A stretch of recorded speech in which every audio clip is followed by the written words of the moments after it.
تمام تعریفیں حمد اور ثنا اللہ تبارک و تعالیٰ کے لیے۔ درود و سلام نبی اکرم نور مجسم شفیع معظم احمد مجتبیٰ جناب حضرت سیدنا محمد مصطفیٰ صلی اللہ تعالی علیہ وسلم کی ذات والا صفات کے لیے حمد و صلات کے بعد، دوستو، بزرگوں اور بھائیوں، قرآن مجید فرقان حمید میں اللہ تبارک و تعالی نے فرمایا ہے، اپنے بندوں کو اپنی عبادت کی طرف توجہ دلائیے، اپنے بندوں کے دلوں میں عبادت کا شوق، ذوق اور نظریہ پیدا فرمایا ہے۔ فرمایا یا ایھا الناس اعبدوا ربکم الذی خلقکم، اے ایمان والو، اے لوگو، اپنے اس رب کی عبادت کرو جس نے تمہیں پیدا کیا ہے، والذین من قبلکم، اور ان لوگوں کو بھی پیدا کیا ہے جو تم سے پہلے تھے۔ تمہیں عبادت کا نفع یہ ملے گا لعلکم تتقون، کہ تم پرہیزگار ہو جاؤ گے۔ عبادت اس لیے کرو کہ اللہ نے تمہیں پیدا کیا ہے، اور اس لیے کہ تم سے پہلے لوگوں کو بھی اللہ نے پیدا کیا ہے۔ اور پھر ارشاد فرمایا کہ الذی جعل لکم الارض فراشا، وہی رب ہے جس نے تمہارے لیے زمین کو فرش بنایا ہے، والسماء بناء، اور آسمان کو چھت بنایا ہے، وانزل من السماء ماء فاخرج به من الثمرات رزقا لکم،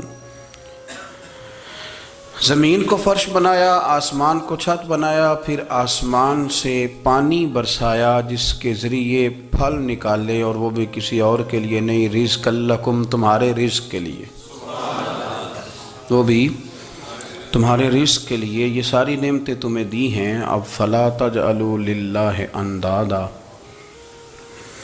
اب تم اللہ کے ساتھ کسی کو شریک نہ بناؤ، وانتم تعلمون، اور تم جانتے بھی ہو، تمہیں خبر بھی، تمہیں پتہ ہے کہ عبادت اللہ کی کرنی چاہیے، تمہیں پتہ ہے کہ نماز پڑھنی چاہیے، تم جانتے ہو کہ نوافل ادا کرنے چاہیے، تمہیں پتہ ہے کہ سجدے آنکھیں بند کر کے جھوٹ کی زندگی جی کے، اپنے ساتھ بددیانتی کر کے، دھوکہ دے کے، اپنے آپ کو دائیں بائیں، اپنے آپ کو کہیں مصروف رکھ کے کچھ وقت ضائع تو کر لیتے ہو، پر تمہیں پتہ تو ہے نا کہ عبادت اللہ کی کرنی، تمہیں اس کی خبر ہے۔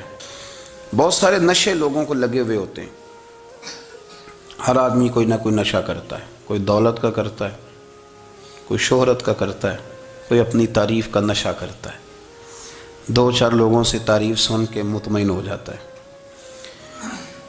ناراض تو نہیں ہو گیا اس جملے سے آپ؟ کرتے ہیں لوگ دولت کا نشہ بھی، یہ جب نقصان ہوتا ہے تو بندے بیمار نہیں ہو جاتے؟ پیسے ڈوب جاتے ہیں تو لوگ بیمار نہیں ہو جاتے؟ جب تک آپ سویرے نہیں اٹھتے، آپ اللہ اللہ نہیں کرتے، آپ کو نوافل کا چسکا نہیں، عبادت کا مزہ نہیں، فرمایا میری عبادت کرو، یہ شوق پیدا کرو، میں نے تمہیں پیدا کیا ہے۔ ہم لوگوں کے نشے، مختلف نشے، بڑا عجیب رنگ ہے۔ محفل کی صدارت کرنے والے بڑے پیر صاحب، بڑے القابات، بیچ میں سے بندہ تلاش کرنے سے بھی نہیں مل رہا، اتنے بڑے لقب ہیں اس کے، لیکن وہ سج سنور کے 2.5 گھنٹے بیٹھا رہا محفل میں، اور نماز کا وقت آیا تو اس نے مختصر سی پڑھی، وہ نکل گیا، وہ ہلکے سے سجدے کیے، اتنا بڑا عشق رسول، نعت خواں، ہو کیا بات ہے، اور عشق رسول کا بہت بڑا پیغامبر، بہت بڑا مبلغ، وہ بیچارہ سمجھ ہی نہیں سکا کہ اللہ کے رسول نے فرمایا تو نماز پڑھ میری آنکھیں ٹھنڈی ہو جائیں گی۔ تو یہ نشے کے عادی تو ہیں، پر حقیقت کے قائل نہیں ہیں۔ یہ بس ٹھیک ہے، خوابوں کی دنیا میں لوگ زندہ ہیں، پر جن کو یہ جو نشہ تھا نا عبادت کا، یہ میرے رسول پاک کی چاہت ہے، یہ میرے نبی کریم علیہ السلام کی۔ آپ دیکھیں نا، حضور مہینوں جا کے غار حرا میں بیٹھتے تھے، کیا وہاں تبلیغ کرتے تھے؟ کوئی کتاب لکھتے تھے؟ رسول کریم علیہ السلام مہینہ رہتے غار حرا میں، کوئی نہ مجھے دیکھے، کوئی نہ مجھے ملے، حضور یہاں کیا ہے؟ فرمایا میں اپنے رب کی عبادت کروں گا۔ نبی کریم علیہ السلام نے سجدوں کے ساتھ پتھروں اور پہاڑوں کو آباد کر دیا، سجدوں کے ساتھ۔ آپ کا سجدہ آپ کو بہت ساری چیزوں سے چھڑا لیتا ہے۔ یہ بہت ساری جگہوں سے جھکنے سے بچا لیتا ہے۔ صوفیاء اولیاء یہ کیا کرتے تھے؟ یہ سجدے کا ذوق ہی تو پیدا کرتے تھے، سجدے کا ذوق۔ اس مالک کو راضی کرو۔ میرے رسول پاک علیہ وسلم نے فرمایا بندہ اللہ کے سب سے قریب اس وقت ہوتا ہے جب وہ سجدے کی حالت میں ہوتا ہے۔ کس کے قریب ہوتا ہے؟ اللہ کے سب سے قریب ہوتا ہے۔ وہ بڑا نیڑے ہے رب کے، بڑا قریب ہے، اس لیے کہ وہ حالت سجدہ میں۔ وہ جب سجدے کرتا ہے نا، اس کی بارگاہ میں جب جھک جاتا ہے، آپ ذرا سجدے کی کیفیت دیکھیں نا، زبان بھی یہاں ہے، آنکھ بھی یہاں ہے، کان بھی، عقل بھی ساری، اس نے سارا کچھ رکھ دیا سجدے میں۔ آپ وہ کبھی پیچھے جائیں تو دیہاتوں میں کہا جاتا تھا ناک سے نکیریں نکالو، بہت بڑی سزا ہوتی تھی نا، ناک سے نکیریں نکالو، بڑی سزا ہوتی تھی۔ تو اس نے کہا مالک مجھے کسی نے کہا نہیں، پر دیکھنا میں نے رکھ دی ساری عقل سجدے میں، اور رکھ کے کہا کیا؟ سبحان ربی یا اللہ، اللہ میں پست ہوں تو اعلیٰ ہے، اللہ تو میرا رب ہے اور تو سب سے اعلیٰ اتنا۔ اور فرمایا جب یہ اس کیفیت میں ہوتا ہے تو پھر یہ اپنے رب کے قریب ہوتا ہے۔ صلاح الدین ایوبی ایک بزرگ سے ملاقات ہو گئی، بیت المقدس پر قبضہ تھا عیسائیوں کا، تو صلاح الدین بڑے پریشان تھے۔ بابا جی کہنے لگے پتر کیا ہوا؟ کہنے لگے حضور پتہ چلا ہے دشمن کے 2 بحری بیڑے اسلحہ لے کے آ رہے ہیں، مسلمان پہلے ہی کمزور ہیں، اور اب اگر 2 بحری بیڑے اور آ گئے تو حضور مسئلہ بن جائے گا۔ تو میں پریشان ہوں کہ کس طرح یہ کم مسئلے والی ہماری فوج ہے کیسے مقابلہ کرے گی۔ تو بابا جی کہنے لگے پتر اس طرح کرنا، آج رات تو بھی دعا کرنا اور میں بھی کروں گا، تو بھی دعا کرنا، آپ ناراض نہ ہونا، ہم تو پیروں والے ہیں، ہم تو پیروں کے نوکر غلام ہیں، ہمارا تو گزارا ہی نہیں، ہمیں تو ملتا ہے سارا کچھ وہاں سے۔ پر میرا سوال یہ ہے کہ تعویذ لینے جاتے ہو نفل کیوں نہیں پڑھتے؟ رات اللہ اللہ کیوں نہیں کرتے؟ یہ بھی تو ہمارے بزرگوں کا ہی طریقہ ہے، انہوں نے تو ہمیں سکھایا ہے۔ صلاح الدین ایوبی سے بزرگوں نے کہا کہ رات آج نا اللہ اللہ کرنا، تو میں تیرے لیے دعا کروں گا، تو بھی دعا کرنا۔ تو بندہ جب دکھی ہوتا ہے تو سجدہ کرتا ہے تو پھر ہی تو مصلی بھیگ جاتا ہے، پھر ہی تو مزہ آتا ہے۔ سکھی بندہ تو کعبے جا کے نہیں روتا، دکھی تھے، تکلیف تھی، تو سر رکھا سجدے میں تو تڑپ گئے۔ اور وہ بابا جی کہتے ہیں میں مسجد آیا تو صلاح الدین چیخیں مار کے رو رہا تھا اور کہہ رہا تھا مالک میں کوئی اپنی شان کے لیے تو نہیں نہ لڑ رہا، اللہ کو میں کوئی قبضوں کے لیے تو نہیں لڑ رہا، مالک تیرے لیے لڑ رہا ہوں، مجھے بے آبرو نہ کرنا، میری مدد فرمانا۔ کہتے ہیں میں آیا تھا کہ مسجد میں دعا کروں گا، پر صلاح الدین ایوبی کو روتے دیکھا تو میں لوٹ گیا۔ تو سویرے صلاح الدین ملے تو بڑے خوش تھے۔ میں نے کہا پتر کیا ہوا؟ کہنے لگے حضور وہ بحری بیڑے 2 آ رہے تھے نا اسلحہ لے کے، دونوں ڈوب گئے پانی میں ڈوب گئے۔ تو بابا جی کہنے لگے صلاح الدین وہ پانی میں نہیں ڈوبے، وہ تیرے آنسوؤں میں ڈوب گئے، وہ غرق ہو گئے، وہ جو تو نے مسلح بات کیا تو وہ تیرے آنسوؤں میں ڈوب گئے، وہ غرق ہو گئے، وہ تباہ، اتنے قیمتی تھے تیرے آنسو کے بہا لے گئے دشمن کے بحری بیڑوں کو۔ ایک صحابی تھے حضرت ابو فاطمہ رضی اللہ تعالیٰ عنہ، یہ ترمذی شریف کی حدیث ہے۔ نبی پاک علیہ السلام نے فرمایا ابو فاطمہ قیامت کے دن مجھ سے جلدی ملنا چاہتے ہو کہ دیر کے ساتھ؟ تو کہنے لگے حضور کون ہوگا جو دیر سے ملنا چاہے گا، ہم نے تو جان دے دی وعدہ دیدار پر۔ اعلیٰ حضرت فرماتے ہیں جان دے دی وعدہ اور نقد اپنا دام ہو ہی جائے گا۔ مجھے لگتا ہے کہ یہ سودا نقد و نقد ہو جانا ہے، چونکہ ہم نے جان دے دی وعدہ دیدار پر۔ آپ نے وعدہ کیا تھا کہ مریں گے تو پھر زیارت ہوگی، تو مر گئے ہم زیارت کی خاطر۔ جان دے دی وعدہ دیدار پر، تو نقد اپنا دام ہو ہی جائے گا۔ اے رضا ہر کام کا ایک وقت ہے، دل کو بھی آرام ہو ہی جائے گا۔ تو حضرت ابو فاطمہ رضی اللہ تعالیٰ عنہ سے نبی پاک صلی اللہ علیہ وسلم نے فرمایا جلدی ملنا چاہتے ہو کہ دیر سے؟ عرض کی حضور فٹافٹ ملنا ہے، میں نے قیامت کے دن آپ سے جلدی ملنا ہے۔ تو نبی پاک علیہ السلام نے فرمایا پھر اس طرح کرنا، دنیا میں رہ کے سجدے زیادہ کرنا، پھر سجدے زیادہ کرنا، قیامت میں ملاقات جلدی ہو جائے گی، قرب ملے گا۔ تو دیکھیں نا میرے رسول کریم علیہ السلام نے فرمایا 7 سال کے بچے کو مسجد لے کے جاؤ، یعنی اسے شوق دلاؤ، اس کے اندر یہ خاصیت پیدا کرو کہ اس کا دل کرے مسجد میں جانے کا، اس کے اندر یہ خصوصیات لاؤ کہ وہ ہمارے ہاں نا ہر چیز کو پروموٹ کیا جا رہا ہے، ہر چیز کو یعنی سر سنگیت سکھانے کے لیے اکیڈمیاں بن گئی ہیں، ہر شے پروموٹ ہو رہی ہے، عبادت کا جذبہ کم ہوتا جا رہا ہے، اللہ اللہ کا ذوق ہمارے اندر نہیں رہا۔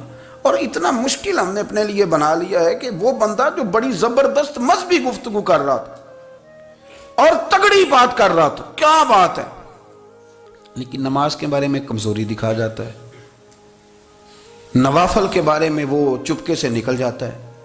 میرے رسول کریم سید عالم صلی اللہ علیہ وسلم اتنا پسند کرتے مسجد کو، اتنا پسند کرتے نماز کو کہ رسول کریم صلی اللہ علیہ وسلم تہجد کی نماز بھی پڑھتے، پھر حضور فجر کی نماز بھی پڑھتے، نبی پاک وتر کو الگ کر کے پڑھتے، عشاء کے ساتھ نہیں پڑھتے۔ یہ تو ہم اس لیے اجازت دی ہمارے بزرگوں نے کہ بعد میں اٹھے گا کون علیحدہ وتر پڑھنے کے لیے، عشاء کے ساتھ پڑھ لے، وتر پڑھتے، تہجد پڑھتے، فجر پڑھتے، اشراق پڑھتے، چاشت پڑھتے، پھر مغرب کی نماز کے بعد 6 رکعت اوابین پڑھتے، پھر رات کو صلاۃ اللیل پڑھتے۔ سیدہ عائشہ صدیقہ کہتی ہیں زمانہ سو جاتا اور میرے رسول مصلی بچھا کے کھڑے ہو جاتے، او یار کھیتی باڑی کر کے نہیں، محنت مزدوری کر کے نہیں۔ جناب عائشہ کہتی ہیں میں یہ بھی دیکھتی کہ حضور ایک آیت شروع کرتے تو ساری رات اسی کو پڑھتے، اور میری نظر جاتی تو قدم مبارک پہ ورم آ جاتا۔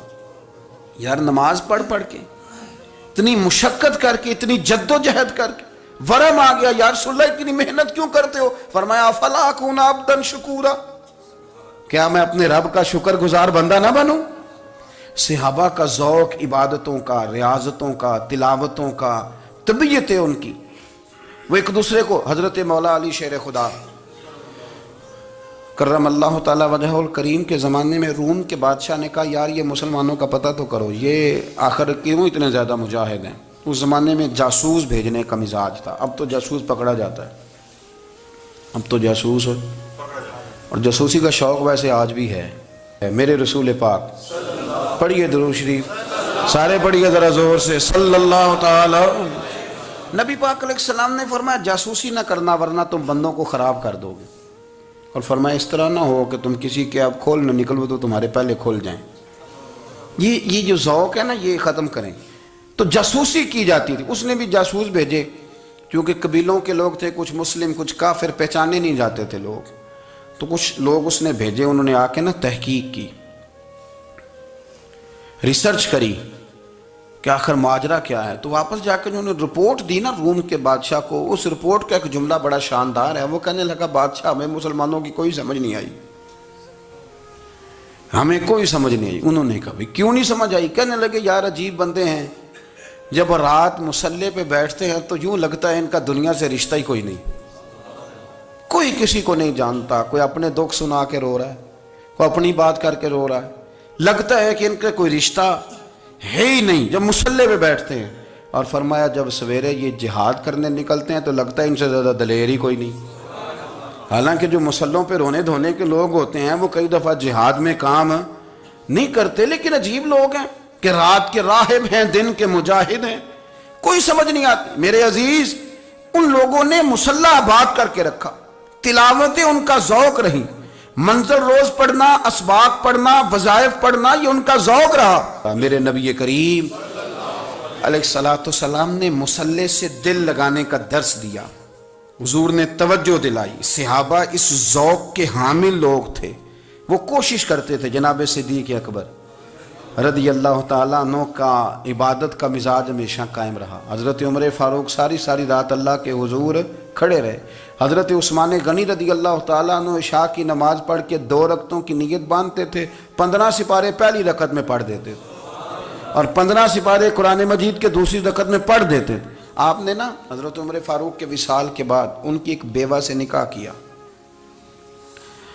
حضرت عثمان غنی نے نکاح کیا۔ وہ خاتون آپ کے نکاح میں آئیں تو عرض کرنے لگیں امیر المومنین میرے لیے اعزاز تو بہت ہے کہ میں امیر المومنین کی بیوہ تھی تو امیر المومنین کی منکوحہ ہو گئی ہوں، لیکن حضور نہ تو میں جوان ہوں کہ میرے اندر رغبت ہوتی اور نہ میں اب اس قابل ہوں کہ کوئی خدمت کر سکوں، میرے ساتھ نکاح کی وجہ کیا بنی؟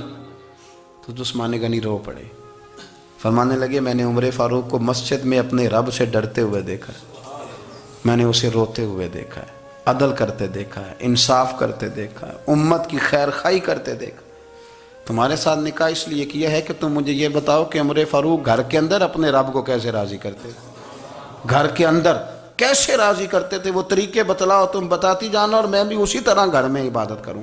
میرے رسول کریم علیہ السلام نے ارشاد فرمایا، حضور فرمانے لگے